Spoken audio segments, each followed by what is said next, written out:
You're sitting at your desk. You know it's your time to go.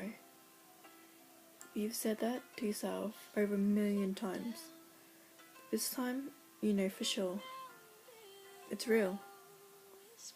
You're tired. You're just so very tired. Your parents piss you off. Just like school wasn't bad enough today.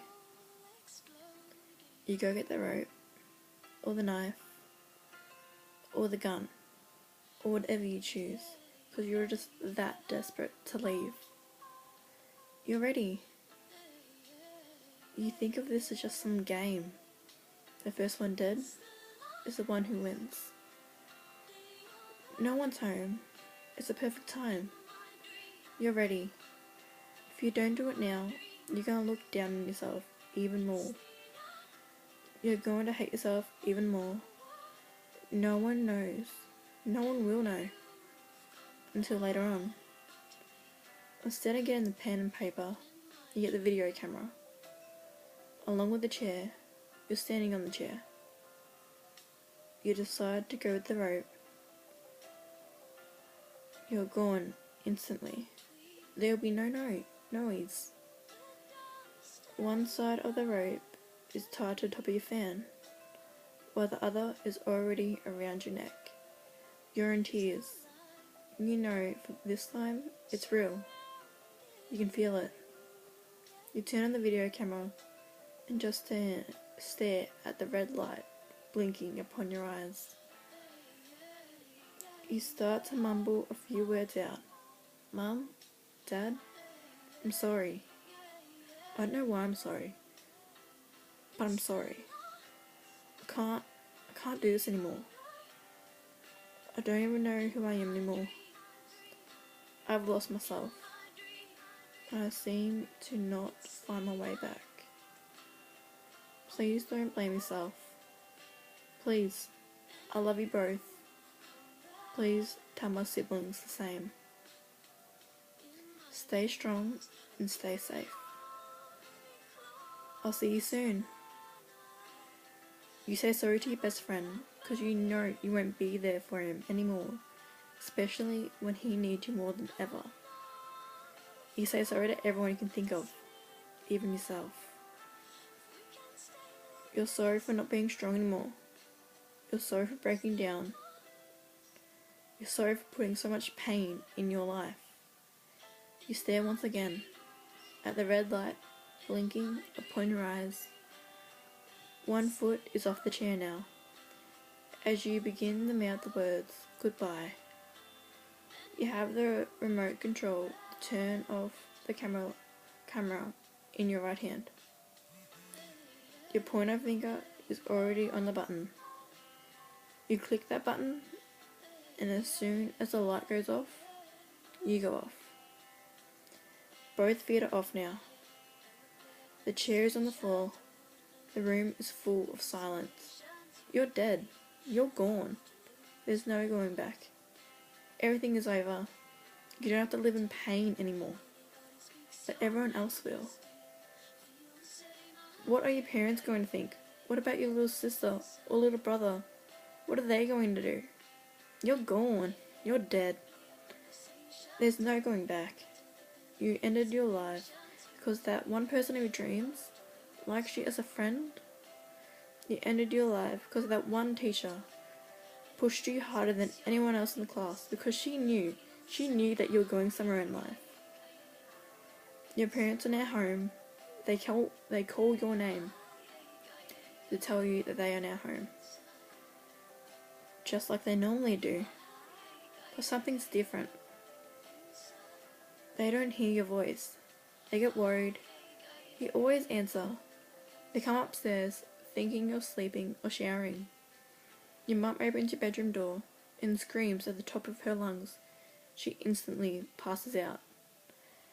Now your little sister comes up after her. She screams, "Daddy, help!" She runs over to you, hitting your leg, begging you to wake up. Wake up! Wake up! Please, stop! Wake up! But you don't answer. You're not waking up. You're gone. You're dead. There's no waking up. There's no going back. Your dad comes running upstairs and all he could do is stare. He watches his baby girl swing back and forth on the rope. He sees the video camera and he sees the chair, but he doesn't move. He cries. Your dad never cries. He picks up the phone and calls 000. He can barely get the words out of his mouth. My daughter committed suicide, out of his mouth. He's in tears.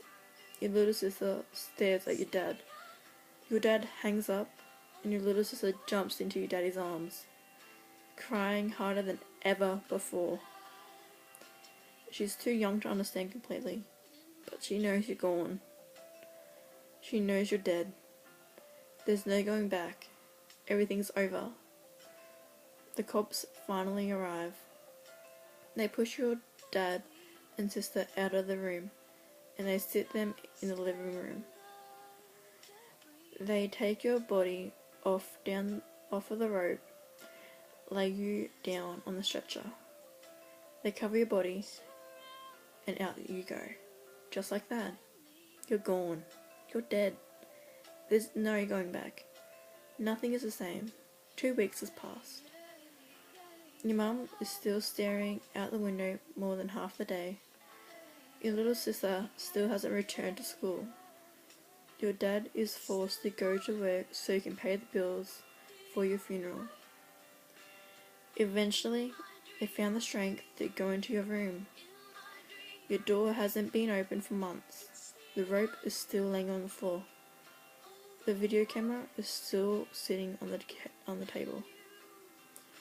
They don't even dare to watch the video. It will never be seen. They slowly pick up the rope and throw it in the garbage. Chills run up their spine. Your mum basically bursts into tears. They brush off your bed, making it neat, like they used to every morning before school. Your bed was made and your room was clean. They shut your door and it remained shut. Your school is in distress. You thought no one cared? You thought no one noticed you? The girl that said no to being your lab partner, yeah, well, she cuts every single night now because she thinks it's her fault that you died. That boy that tripped you by accident and didn't say sorry, yeah, he's in suicidal therapy 5 days a week in the hospital because he feels a smile could have saved your life. You didn't give it that to you. The teacher that was harder on you that day, she quit her job because she felt she wasn't suited to teach anymore. You're gone. You're dead. There's no going back. 4 years have passed. Your little sister is now 15 years old. She started a club in her school dedicated to you. Secrets is what it's called. The club is formed for kids to speak their heart without anyone judging them. They can say anything they want to and talk about anything they need to. If they were suicidal, they always had someone. That was your problem. You didn't talk to anyone. You had bottled everything up inside of you. You acted if you were the happiest kid on the planet. You had the perfect life. You played that character so well that even you started to believe it. You would be so happy. And as soon as you laid in bed at night, the thoughts came back. A little fight between you and parents could have set you off.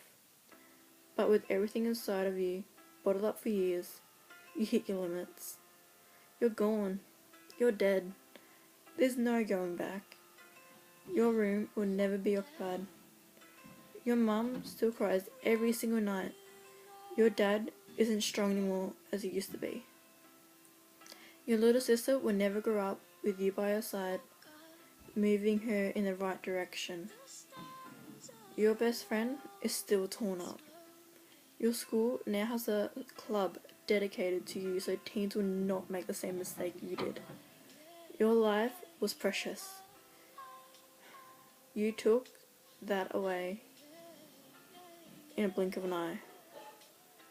All you needed was a smile. That's all you needed.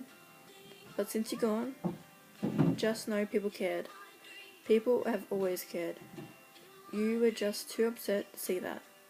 You were just too caught up in the fact that you thought no one cared. When the truth was, more people cared about you than you ever thought they would. Your town will never be the same. A girl is gone, a special girl who thought no one cared. Everyone cared. I promise you, they care. They always have cared. We loved you. And no matter what, we will always love you. All you need is a voice. There's help for everyone. Don't make the same mistake.